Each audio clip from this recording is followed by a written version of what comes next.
বিসমিল্লাহির রহমানির রহিম। সম্মানিত ভিউয়ার্স, আসসালামু আলাইকুম। আপনাদের দোয়ায় একটি ছোট্ট গরুর ফার্ম শুরু করলাম। গরুর ফার্ম দেওয়ার পরে যে কাজগুলো আমার প্রতিনিয়ত করতে হয় সেটি হলো গরুর জন্য কিছু কাঁচা ঘাস কাটতে হবে। চলুন আপনাদের আমার মাঠে নিয়ে যাওয়া। মাঠে নিয়ে যাওয়ার আগে সামনে দেখছেন একটি কবরস্থানের গেট নির্মাণ কাজ চলছে। এই গেটটি অত্যন্ত সুন্দর।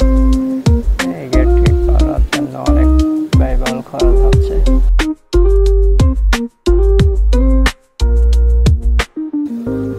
আল্লাহর প্রকৃতি যে কত সুন্দর সেটা না দেখলে বোঝা যায় না, অনুভব করতে হয়।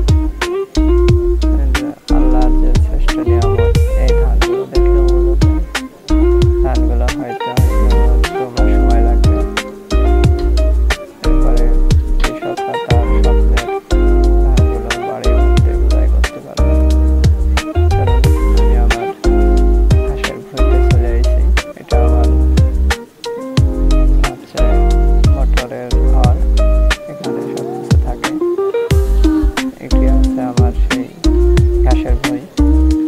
আমি যে ঘাসটা কাটবো এই ঘাসটা হচ্ছে ইন্ডিয়ান সুদান ঘাস। অনলাইন থেকে আমি এই বীজটা অর্ডার দিয়েছিলাম।